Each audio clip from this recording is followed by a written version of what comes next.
Hello and welcome to the channel. My name is Annalisa and this is going to be another reading vlog, part 2 of my vacation down to Utah, and I'm going to show you on a whiteboard where we went and have lots of footage, but there will also be some book reviews, so I hope you enjoy.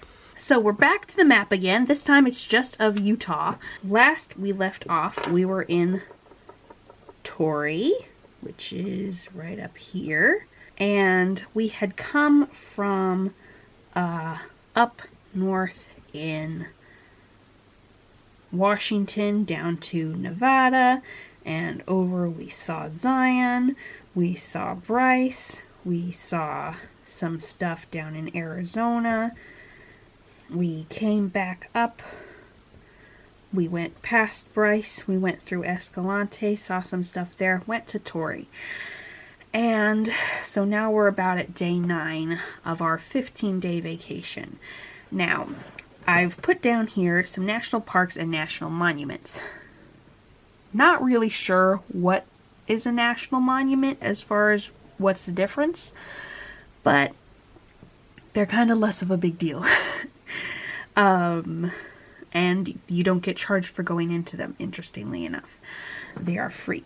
But for my dad, all of these places are free, and anyone who goes with him, because he has a senior card that paid itself off very quickly, they're like $80 to start, and you get in for a lifetime after that for these. You can get them when you're like 62. But anyway, when people are talking about the mighty 5 national parks of Utah, they're talking about Zion, Bryce, Capitol Reef, Arches, and Canyonlands.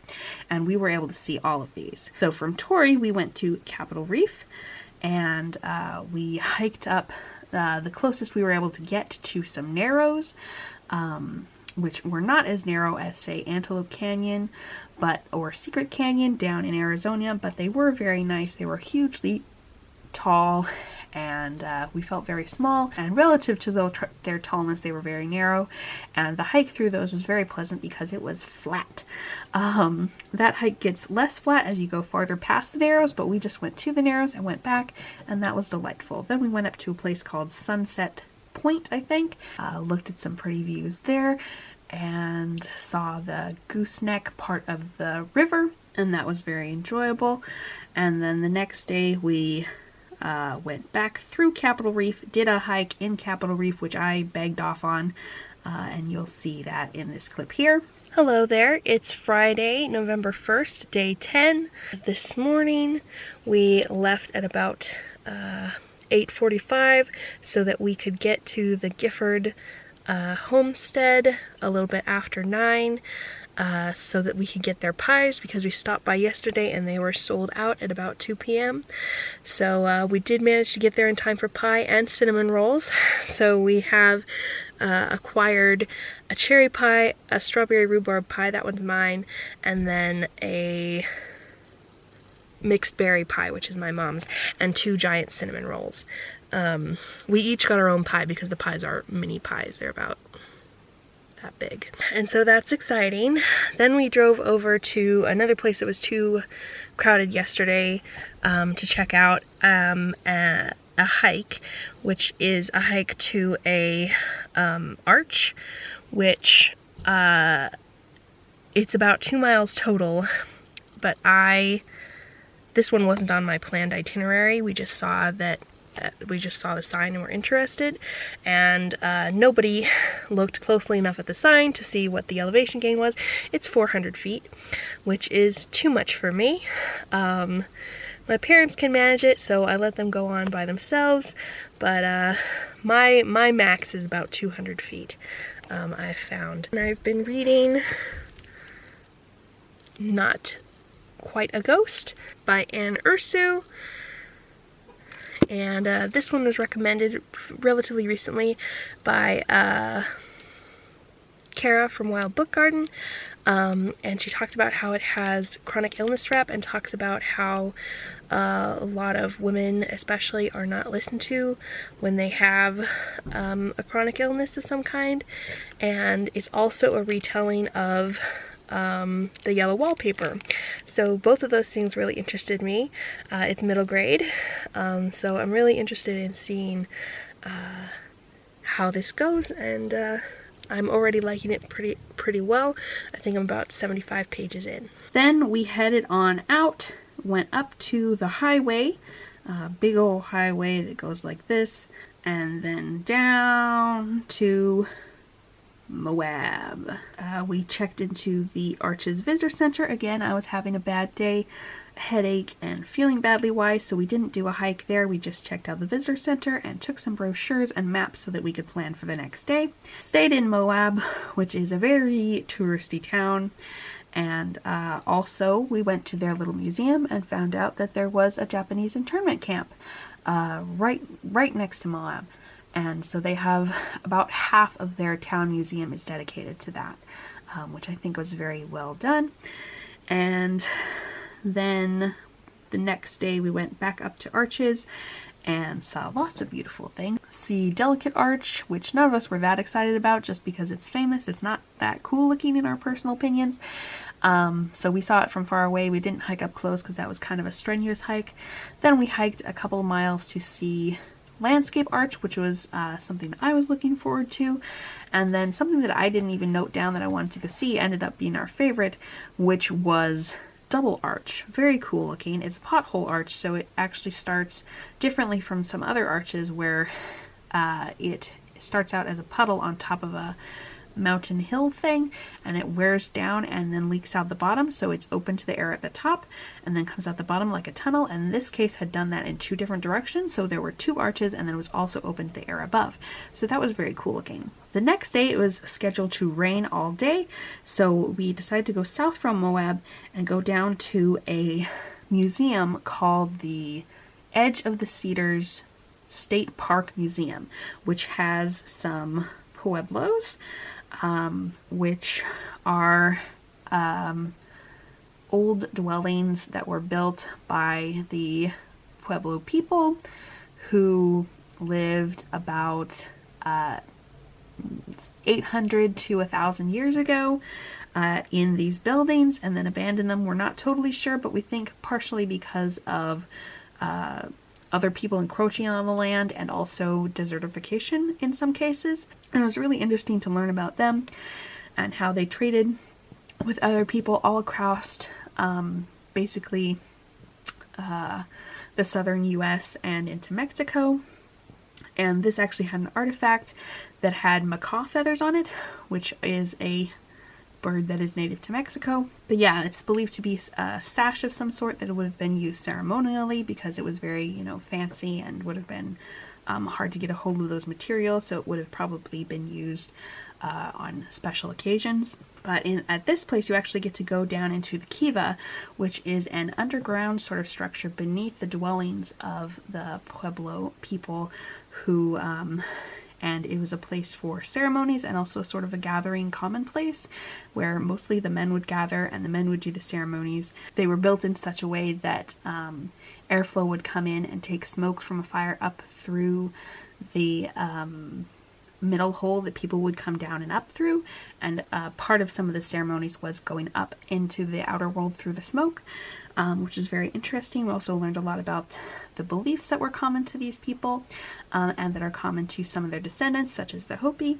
Then we went on to see a couple more pueblos that are easy to see from short hikes from the road that are between the Edge of the Cedars State Park and the Natural Bridges National Monument, which is more arches like you find in Arches National Park, but these are over rivers or streams, and so they were carved out specifically that way, and so they're called bridges, and there's 3 of them right close together, and they look pretty cool. These ones are much more faded, blend into the landscape and are harder to see than the ones at Arches, but they're still pretty cool.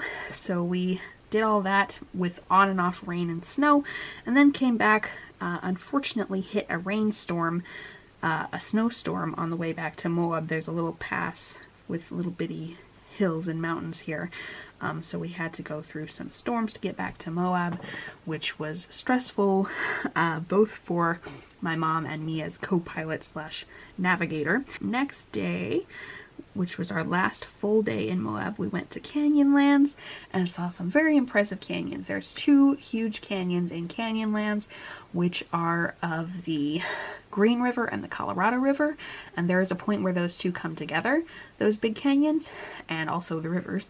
And so they're just these huge canyons. Like, we'd seen some canyons before in these various other places, but these were huge.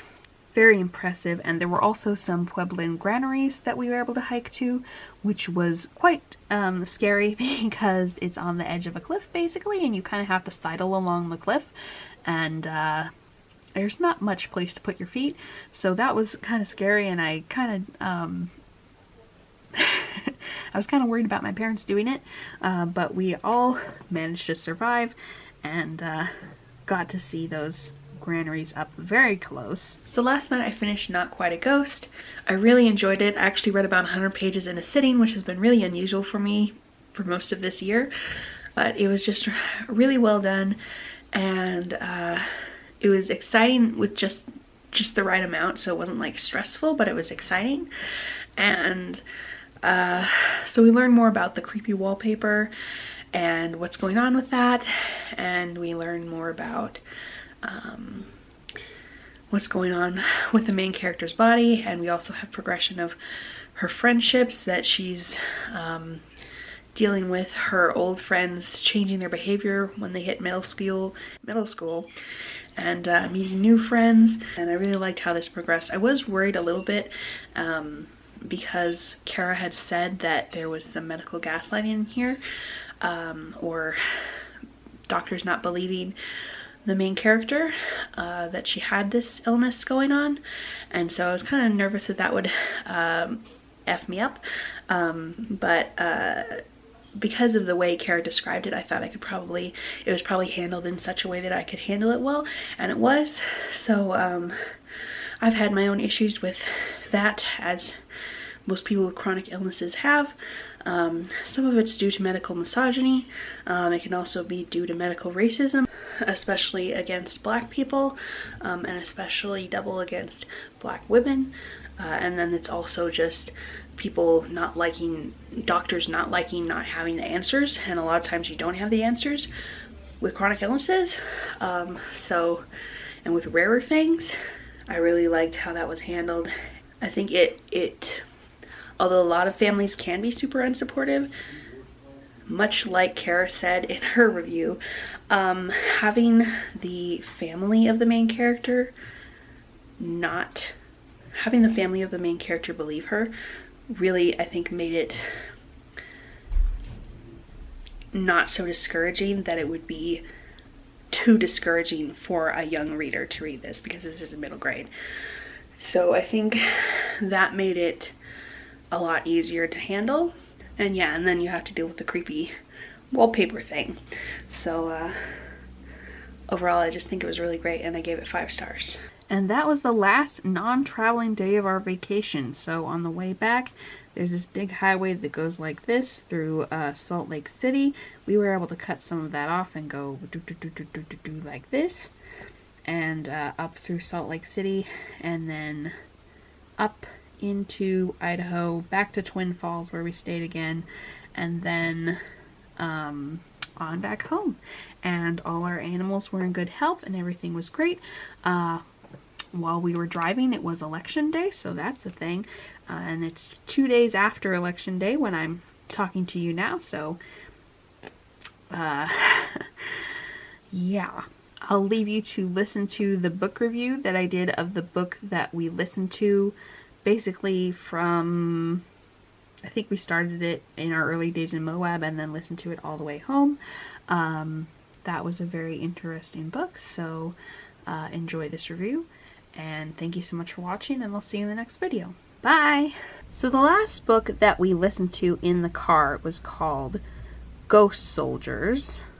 It was about in World War II, when in the Philippines there was a large number of people who had to surrender to Japan, who were US soldiers, and it's about everything that happened to them, when they were in a prison camp, actually a series of prison camps and various marches and transports when they moved in between them, and how horrible that was.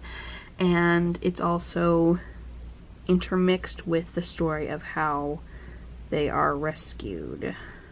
But it's not just about the details, it's about theory and, yeah, how atrocities happen. It does remind of things that have happened around the world, like things that are happening in Palestine and Sudan right now, and Congo. There's a lot of stuff about starvation and how that affects the body, and that also reminded me of Sudan a lot, because they are having one of the worst